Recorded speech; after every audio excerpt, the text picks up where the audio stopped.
What is up, YouTube? Troken here. Welcome back to Drawface, and in today's video we have a budget Ahri control deck. That is right. So we are all in the same situation where there's just this zero product out there, and I'm talking about zero. If you guys are lucky enough to be seeing packs still on shelves, awesome for you. But where I am, like every single game store has zero product, no structure decks, no booster packs, no booster boxes, no proving grounds, nothing. So we're all in this situation where we have like a good chunk of cards, right, but not all the pieces. So budget lists are really player friendly right now, and just get out there, get into your Nexus nights, play some games, have some fun, be a little patient when it comes to product, individually buy cards as you need, right? However, some of the prices are really high right now, so that is why I'm doing a series on like budget decks so that everybody can just have fun playing the game, right? But before we get into the video, if you haven't already, please subscribe. We do deck lists, we do live streams on Tabletop Simulator, we do product openings, and we will be doing future card reviews with Spirit Forge, which is just around the corner. So if you're looking for a channel all things Riftbound, this is the one for you. So let's get to it. Ahri Control, blue and green. I love me some Ahri. I love the static ability of the legend. For those that don't know and are just getting into the game, I'm just going to go through the cards really quickly. So the legend ability is when an enemy unit attacks the battlefield, you control it.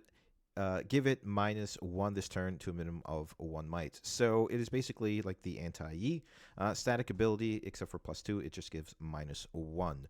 The rune split will be a even 6 and 6 for calm and mind runes, right? Obviously, there are certain upgrades that you can do if you have the cards. By all means, replace them with some better cards. But this works just fine, right? And the other thing is, if you've never really played any control decks, like this is a really great like intro to like control in Riftbound. Honestly, so it's pretty good. So the battlefields will be Grove of the Godwild. When you hold here, draw 1. Card advantage for this deck is incredibly important. So you want to be either dropping this down on your first game, right? And your second game, you want to be playing the Dreaming Tree. There's really cool combos that you can just pull the trigger and pop off with the Dreaming Tree. Basically, when a player chooses a friendly unit here with a spell for the first time, each turn they draw 1. So really good card. There's ways to draw 2 cards easily with that. And then obviously the last battlefield will be Targon's Peak. When you conquer here, ready up to 2 runes at the end of this turn. So it's a good effect because we are playing generally a lot of 2-cost spells, either 1 energy, 1 power, or just 2 energy straight up. And just to have that access after conquering on your opponent's turn is really good. Like it gives you free range of a defy, which is really strong. And disciplines on guards, obviously, stupefies, retreats, so just a lot of access if you're playing with that battlefield. Honestly, like it depends on your matchups, but I would usually go Grove of the Godwillowed first, then I would do the Dreaming Tree, and if you really need to get into the third game, you could do Targon's Peak. You can interchange Targon's Peak and the Dreaming Tree depending on the matchup, but generally that's like the pick choices I would go because battlefield choices are generally like very, very important. So we have, oh yeah, by the way, I forgot to say, by the way, guys, this deck is only 22 euros. And 45 cents. So the euro and the dollar are relatively the same. They're usually 1 for 1. So for under 25 bucks, you guys can get away with this deck really, really easily. It's really cheap. Generally, if you have been opening product, you should have the bulk of the cards, especially when it comes to opening like some of the structure decks, right? You'll be good to go. Honestly, like if you have the structure deck of Lee Sin and Victor, you should have the majority of the stuff. And then from there, like it's just like buying individual like 2, 3, 4, 5 cent cards, maybe even like a euro or dollar card at the end of the day. So our chosen champion will be Ahri Alluring. This is the Hold Ahri. Now the Hold Ahri is actually really good, right? Many people think that the Time Warp combo is the best. Honestly, Time Warp is kind of hard to pop off, and you really need like a lot of cards to support it. And since it is a $50 card, we're gonna just take it out of the picture, right? And then we're just gonna play a more controlly combo deck, and we'll get into some of the combos in just a second. But yeah, so the fact that it just sits on a battlefield and you can score 2 points.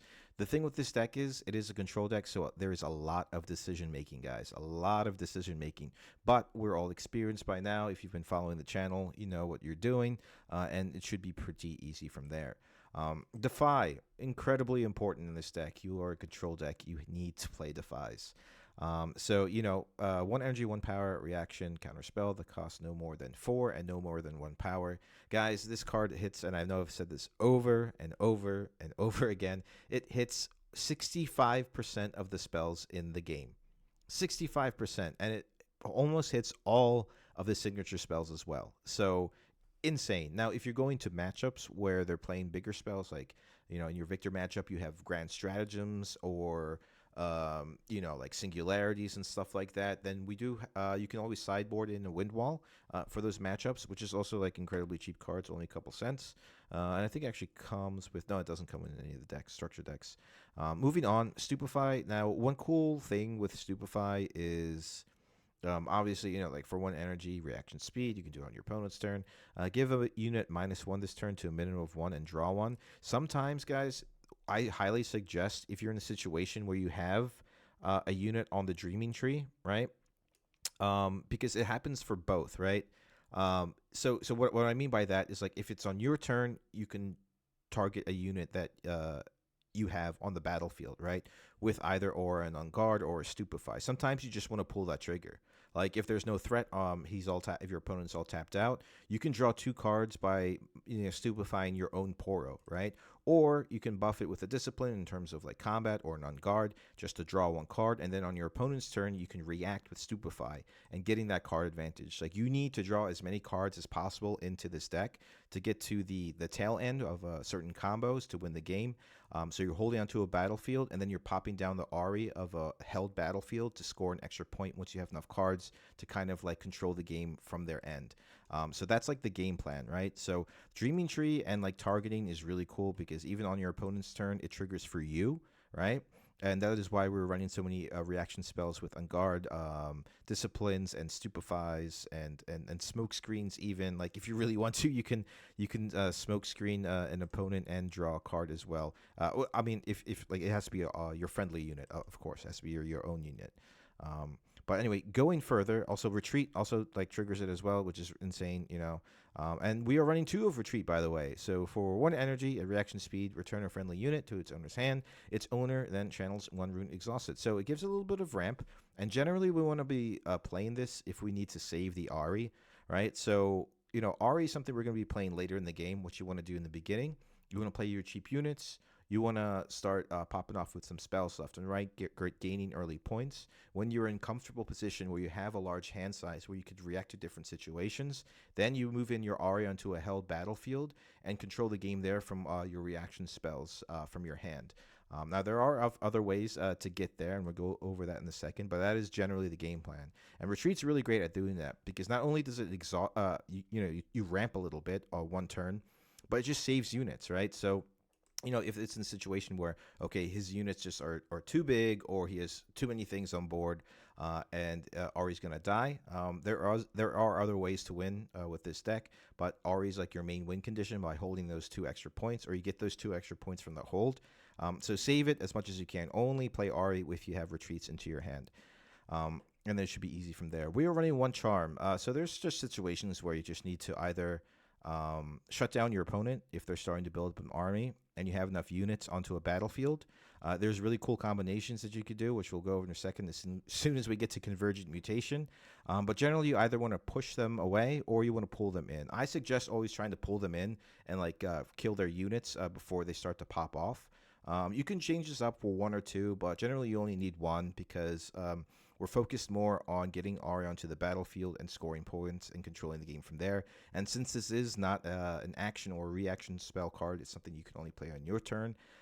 It's generally something that you just want to kind of like mitigate their either units by killing them off. Because remember, as soon as you move them into your battlefield, right, they get the -1 with the Ahri Legend ability. Moving on. Stalwart Poro. It's a green deck. It is a fluffy Poro with shield +1. Very simple. Really cool. Probably the second best Poro in the game next to the Deflect Poro, which I really, really like. Ravenbloom Student, the best 2 blue drop in the game. Again, we're running tons and tons of reaction spell cards. So it gets big if you're stupefying their units. Obviously, they have minus might on top of the Ahri, which also helps Ravenbloom get over the units as well. And also playing on guard on a Ravenbloom student onto a battlefield is incredibly strong if it's alone, because then it becomes a 5 might unit, right? And then you also draw a card because of the Dreaming Tree if it's on there. Yeah, just like crazy cool combos. Now getting into the thick of it, which I'm really excited about. Okay, so hear me out, guys. Convergent Mutation. I know this was in the Teemo budget deck, but this card, the more I play with it, the more I love it. Obviously, we want to be comboing it with something big, like our Dr. Mundo, which is also in the deck, right? Now, the one cool thing with Convergent Mutation, before actually it said, uh, like for the rest of the game, or didn't it doesn't say that it was just this turn. So people would play it, and it just had the infinite might, or the might of the unit for the rest of the game. But they did do an errata. However, it's still very strong, right? So for 2 energy, 1 power, reaction speed, choose a friendly unit this turn. Increase its might to the might of another friendly unit. The optimal target will obviously a Dr. Mundo. However, even though, like, our 6 might Riptide Rex or a 6 might Tasty Feyfolk is also like a pretty good thing for something like a Stalwart Poro or a Ravenbloom student, because it is getting that might. Ravenbloom will obviously get the extra 1, right? But the cool thing is, if you play Convergent Mutation on a Lecturing Yordle, if it's sitting on a battlefield with your Ahri Alluring, remember, Lecturing Yordle has tank, right? So if you do have like a 12 might unit, or a 12 might Mundo, or even a 15 might, just like, I don't know, 11, 12, 13, 14, 15 might Mundo, this becomes that, right? And also it's a tank, so it mitigates all the damage that would be usually targeted by the Ahri. So really cool combo. Even if you just have Dr. Mundo at your base and a Convergent Mutation, right? Your other units are really, really safe. Even if they're cheap, like 2 units or 2 might units or 3 might units. And that is why, that is like the main, like, kind of like bounce back combo of the game, right? Because your opponent's probably going to initially think, okay, Mundo is still at the base, nothing to worry about. And then, here's all these cheap might units. Let me just move in my, I don't know, like Master Yi or our Carnivorous Snapvine, or even a Dead Bloom Predator. You pop down Convergent Mutation. You save your Ahri by targeting Lecturing Yordle. It is a tank. It takes all the damage. There's just like really, really cool ways to mitigate some damage that way. And that is like the bulk of the deck to kind of like come from behind. Again, remember, it is like a very budget-friendly deck at 22 bucks or under 25 bucks. And it's just like we're going to have to rely on these certain combos that with relatively cheap cards are actually really good and like kind of hard to like get away from, honestly. Defy obviously is something that we all have to worry about, but you can usually play around that depending on what matchup you have. Moving further into the deck, we do have Disciplines. This card's ridiculous. I mean, dude, it has no power cost, so it can help you, save on resources, reaction speed, give a unit +2 this turn, and then draw 1. Again, if you're targeting a unit with the Dreaming Tree, you get to draw 2, and that, like I said before, that card advantage is really, really, really strong. Smokescreen, dude, great way to save your units, honestly, because it's just doing work. And the thing is, like, don't forget, guys, like it doesn't just like -4, but -4 also means that they just become like, for instance, if it is a 5 might unit, right? You play Smokescreen, it becomes a 1 might unit, and it will only deal 1 damage, right? And there's even certain situations where, let's just say there's 3 damage marked onto a unit, right? Onto your enemy unit, and you Smokescreen, and it's a 7 might unit, it becomes 3, right? And since it becomes a 3 might unit and has 3 might damage on it, it just dies. Those are things you can also do with Stupefy as well. If there's a showdown with like an Ahri and a 5 might unit, and it's just in that situation where, okay, my Ahri's dead, but there's plenty of ways to win the game, obviously by scoring points with Mundo, TC Feyfolk, and Riptide Rex. You can Stupefy their unit, right? And it becomes a 4 might unit, and they just die, right? So even though if the damage is marked on it. So really, really, really great card. Like, it's really strong. Like it just sees so much play, and it's just incredibly strong. And the fact that it's only a common is really, really good, because we are running a budget deck. Going over to Clockwork Keeper. I really like this card. I've described this card as being a great early game card, right? You don't need to pay the power if you have enough cards in hand. And in late game, if you're suffering from, card advantage, or you just have 2 or 3 cards in hand, pay that extra power and draw a card. Like it has multiple uses. Early game, you score an early point. Late game, it draws cards. Like really solid card. Nothing bad about it. I love me some Lecturing Yordle. Again, we're trying to keep our power cost as low as possible so we can pop off with the other reaction spells that are very powerful combos, right? So this is a great curved card. Lecturing Yordle, 3 energy, 2 might, a tank. When you play me, draw 1 card. Again, card advantage very strong. And like I said before, you can target it with Convergent Mutation and Dr. Mundo to make it a big old tank. Going further, Find Your Center, guys. I love Find Your Center in Ahri. I actually play it in like my tournament, I guess deck you could say that I'm gonna be playing on Nexus Knights, just because it's good. Like for 3 energy, at action speed, you can draw a card and channel 1 Rune Exhausted. Generally, really good to play against your opponent on their turn, because then you just have more runes and you can do more things on your when it switches back over to you. But also the fact that it only costs 1, right? If your opponent is in 5 points, is ridiculous. Is absolutely insane. So even if you're behind, right, and you start drawing these, you pay 1 and you can channel 1 Rune Exhausted and you can just start doing crazy things. Like great ramp, great tempo card. Honestly, I love it. Then we get into the boy Riptide Rex. It is removal on a stick. We run 1 of 6 energy, 2 power, 6 might. When you play me, deal 6 to an enemy unit at a battlefield. Really cool things you could do with this. Of course, it only targets a battlefield, so it's kind of like it's not hitting things on base, obviously, but it's still really good. It's a great tempo card because it is like removal on a stick. And another cool thing is like if it's troublesome, right? You can also, I'm sorry, wrong card. You can even like retreat it back to your hand and play it again, because it is like a play card, right? It has a play action rather. So yeah, really cool things you can do with this. It's just a big boy on a stick. It does 6 damage. Really good at tempoing things out. And there's nothing more to be said than that. We are also running 1 singularity. If you really want, like you can either or, like take out the singularity, put in another Riptide Rex, or take out the Riptide Rex and put in another singularity. I just think like 6 like 6 damage with on a stick is like really really good. But singularity is just one of those things. So if your opponent is gaining tempo, right, starting to hold on some battlefields, singularity is like obviously one of the best removals in the game, next to Falling Star in my opinion. Deal 6 to up to 2 units. Very simple. So if your opponent's holding on 2 battlefields and they're both 6 might units, you can just get rid of them. Tasty Feyfolk, the mighty eggplant, the mighty eggplant monster. No power cost, 7 energy, 6 might. Accelerate, you do have to pay 1 energy and another power. So essentially, if you do want to get it ready on that turn, it is 8 and 1 power, right? One of the no, not even one of the. It is the strongest death knell in the game. Channel 2 runes, exhausted, and draw 1 card.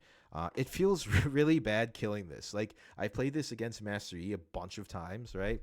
And just killing the Tasty Feyfolk feels so bad because they get so much tempo, right? Like they're getting 4 runes when it's on their upkeep, right? When it goes to their turn again. That's just insane, and the card draw is really good. Yeah, really cool. It's just really good and really cheap right now, so not too expensive. And of course, we know about our Dr. Mundo. The other cool thing about Dr. Mundo is if you're going over a control matchup, right, and it's control versus control, right, this card does more than just be a big boy, guys.